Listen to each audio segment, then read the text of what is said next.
Megawati Soekarnoputri resmi mencalonkan Ganjar Pranowo sebagai calon presiden dari PDI Perjuangan. Hal ini telah menggenapkan 3 besar di survei-survei capres yang beredar sekarang resmi menjadi calon presiden, seperti Anies dari Koalisi Perubahan, kemudian Prabowo yang sebelumnya di Koalisi Kebangkitan Indonesia Raya, dan yang terakhir adalah Ganjar Pranowo yang resmi mendapatkan tiket dari PDI Perjuangan. Sebenarnya sinyal Ganjar menjadi capres dari PDI Perjuangan ini sudah terlihat dalam beberapa waktu terakhir. Contohnya minimnya sosialisasi yang dilakukan oleh Puan Maharani yang notabene adalah kompetitor Ganjar di PDI Perjuangan. Kemudian yang kedua, adanya seorang kader dari Solo yang keceplosan menyatakan bahwasanya Ganjar mendapatkan restu dari Megawati, walaupun pada saat itu menyampaikan permintaan maaf atas pernyataan tersebut. Kemudian yang ketiga, Ganjar dianggap lolos tes dari PDI Perjuangan karena menyampaikan penolakan terhadap timnas Israel di Indonesia kemarin. Sepertinya hal ini menjadi ujian bagi Ganjar, apakah Ganjar itu loyal terhadap PDI Perjuangan atau tidak. Nah, peta koalisi pasca Ganjar dicalonkan sebagai calon presiden oleh PDI Perjuangan ini akan fix segera terbentuk. Kalau kita melihat analisanya, sepertinya akan ada 2 skenario yang akan terjadi pada peta koalisi kali ini, yaitu versi 3 poros dan versi 2 poros. Yang pertama kita lihat dulu dari versi 3 poros. 3 poros tetap nanti 3 kandidat terkuat ini, Prabowo, Anies dan Ganjar masing-masing maju. Jadi Anies dari Koalisi Perubahan, kemudian Prabowo ini masih belum jelas, kemudian Ganjar dari PDI Perjuangan. Nah, cuman yang menarik untuk kita simak siapa-siapa saja partai politik yang akan ikut bergabung.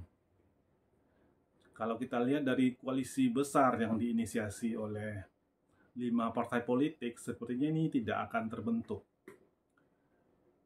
Sangat yakin bahwasanya ada partai politik yang akan bergabung ke PDI Perjuangan.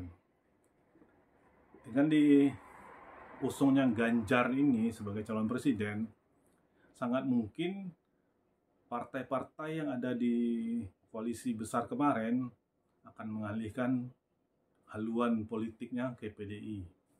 Kita ambil contoh, sepertinya dari 5 partai politik tersebut,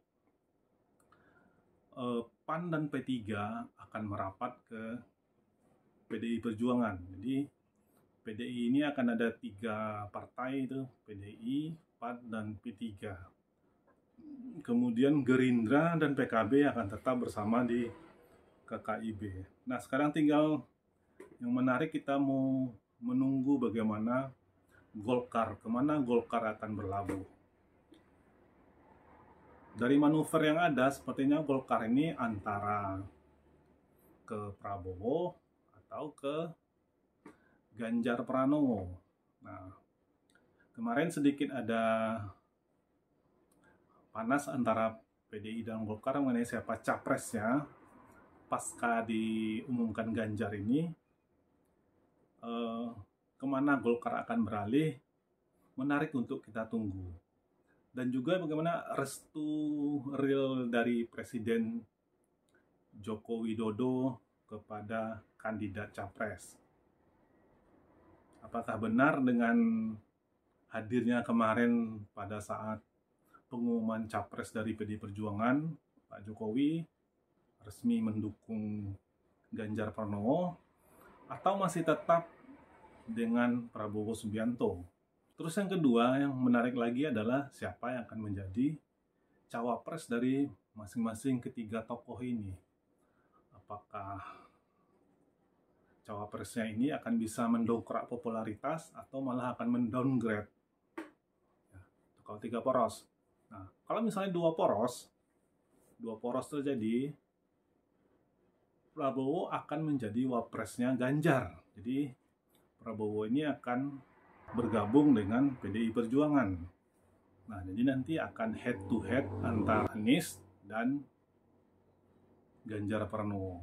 Nah, siapa yang akan memenangkan pertarungan menarik untuk kita terus saksikan perkembangan politik tanah air menyongsong Pilpres tahun 2024.